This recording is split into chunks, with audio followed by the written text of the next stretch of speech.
আর কৃষি ও কৃষক বিডি চ্যানেলের পক্ষ থেকে আপনাদের সবাইকে স্বাগতম। আজকে আমরা পেঁপে চাষ এই বিষয়ে আজকে বিস্তারিত আলোচনা করব। আপনারা ভিডিওটি না টেনে পুরোপুরি ভিডিওটি দেখবেন, অবশ্যই কাজে দিবে। সেই বিষয়ে আজকে চলুন তাহলে দেখি ভিডিওতে। এই যে দেখতে পাচ্ছেন যে আমার এই যে পেঁপে গাছটি অনেক ছোট সাইজের। এই পেঁপে গাছগুলো কিন্তু একসঙ্গে লাগানো হয়েছে। যদি পাশে যদি আরো দেখায়, এই যে একটা বড় সাইজের, যেটা দেখেন আমার বুক বরাবর সমান হয়ে গেছে। আর এই গাছগুলি অনেকগুলি গাছে এক সেম সাইজেরই, বেশিরভাগই বড় সাইজের আছে, আবার কয়েকটা ছোট সাইজের আছে। সেই ক্ষেত্রে এই গাছগুলি আপনার মনে করেন হয়েছিল, কারণ এই সিজনে মানে এবার তো গরমের প্রভাবটা অনেকটা বেশি। সেই ক্ষেত্রে যদি বলা যায় যে আসলে মানে গরমের কারণে বৃষ্টি হচ্ছে না, আর বৃষ্টি না হওয়ার কারণে মাটিগুলো শক্ত হয়ে গেছে। যদি দেখায় দেখতেছেন এই যে মাটিগুলো কিন্তু অনেক শক্ত হয়ে গেছে, যে গাছের নিচে চাপা পড়ে গেছে। আর সেই কারণে আপনার মনে করানো হয়েছিল গাছগুলা বাড়তেছে না। আর এই না বাড়ার কারণে গাছগুলো কিন্তু অনেক ছোট সাইজের, এবং দেখতেছেন অনেক গাছগুলো কিন্তু শুকায় যেতেছে পাতা, কারণ বৃষ্টির কারণে। আর আপনারা যে পেঁপে চাষটা করবেন, মূলত এটা কোনো বিষয় না যে আসলে পেঁপে চাষে অনেকটা লাভজনক। আগে পূর্বে আমরা ভিডিও একটা করেছিলাম যে আসলে পেঁপে চাষ, যেটা আপনার ফল থাকা অবস্থায়। আর এই ভিডিওটা করতেছি আমরা যে আসলে চারা থেকে শুরু করি। আর এটা যদি বলা যায় যে আসলে কেমন খরচ, আর যদি বলি যে আসলে চারাটা আপনারা প্রথমত চারাটা সংগ্রহ করবেন। চারা সংগ্রহ করার পরে যে আর কোনো খরচ হয় না। তারপরে যখন গাছগুলা বড় হয়ে যায়, যে এখন যে পরিস্থিতিতে গাছগুলো আছে, সেক্ষেত্রে আপনাদের একটু খরচ। সেটা হলো কি যে আসলে বাঁশ, এই যে দেখতে পাচ্ছেন বাঁশগুলা পোঁতা হয়েছে। এই বাঁশগুলার কারণ হচ্ছে যে এখন গাছটা বড় হয়ে গেছে। আর এই সময় যদি বাঁশটা যদি না দেওয়া হয়, সেক্ষেত্রে আপনার হবে কি যে আসলে গাছের যে শিকড়টা, এখন আপনার ওটা নিচের দিকে চলে যেতে থাকবে। আর এই সময় যদি বাঁশটা না দেন, সেক্ষেত্রে আপনার মনে করেন পরবর্তীতে বাঁশটা দিলে শিকড়ে হয়তো কাটা যেতে পারে, সেক্ষেত্রে গাছটা হয়তো মারাও যেতে পারে। এই কারণে এখন সঠিক সময় যখন আপনার সাইজ এই সাইজের হয়ে যাবে, তখন আপনারা বাঁশটা ব্যবহার করবেন।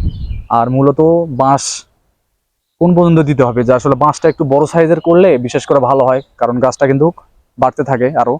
আর বাড়ার পরে দ্বিতীয়ত ফল আসার পরে তখন আপনার পরিস্থিতি বুঝে যে কোন পাশে বাঁশ ব্যবহার করবেন, তারপরে আপনারা ওই পরিস্থিতিতে আপনারা বাঁশ ব্যবহার করতে পারবেন। আর একটা যদি বিষয় বলি, যে আসলে অনেকে ভাবেন যে আসলে এই যে দেখতে পাচ্ছেন ড্রেনের ক্ষেত্রে যদি বলি যে আসলে কিভাবে করতে চান, অনেকে হয়তো করেন কি যে আসলে জানা থাকে না, বা আসলে ড্রেনটা কিভাবে করবেন।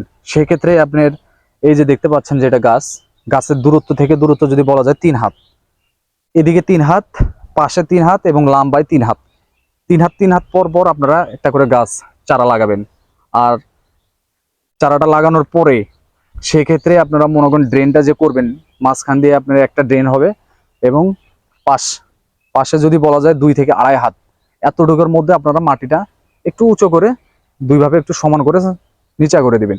সেক্ষেত্রে হবে কি আপনাদের যে আসলে পানিটা যখন বৃষ্টি পানি বা সেচের পানি আপনারা ব্যবহার করবেন, সেই সময় আপনাদের মনে করেন হয়েছিল পানিটা যে দুই পাশ দিয়ে চলে যাবে, এবং ড্রেন দিয়ে আপনার চলে যাওয়ার কারণে এই সিস্টেমটা করা। আর যদি বলা যায় যে আসলে পেঁপে তো অনেকটা লাভজনক, আর বাঁশের পরে আপনাদের আর কোনো খরচ হয় না, সেক্ষেত্রে আপনারা এই ধরনের চাষটা করতে পারবেন।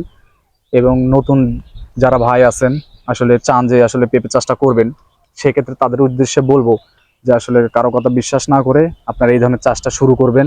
আসলে শুরু করার পরে নিজেরাই বুঝতে পারবেন যে আসলে সফলতা একদিনে আসে না, বা একবারে আসে না। সেক্ষেত্রে আপনারা চাষটা করে দেখবেন যে আসলে অনেকটাই সফলতা অর্জন করতে পারবেন। আর এই ধরনের চাষটা করার পরে আপনাদের আশেপাশে অনেক ভাই ব্রাদার আছে, তাদের থেকে পরামর্শ নেবেন যে আসলে তারা পেঁপে চাষ করে। বা সেই ক্ষেত্রে আসলে আরেকটা জিনিস করতে পারবেন, সেটা হলো কি যে আপনাদের পাশে কোনো কৃষি কর্মকর্তা অফিস বা কোনো ধরনের এই ধরনের সেবামূলক কিছু থাকলে সেখান থেকে পরামর্শটা নেবেন। সেক্ষেত্রে হবে কি আপনাদের বুঝতে একটু সুবিধা হবে।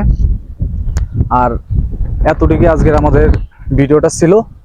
এতে যদি আপনাদের কোনো উপকারে আসে, তাহলে অবশ্যই আমাদের চ্যানেলটিকে সাবস্ক্রাইব করে রাখবেন। নতুন নতুন কৃষিভিত্তিক ভিডিও পেতে পাশে থাকবেন। আজকের মতো ভিডিওটি এখানেই শেষ করছি। আল্লাহ হাফেজ, আসসালামু আলাইকুম। এবারকার ভিডিওটা কিন্তু একবার সুন্দর হয়েছে না?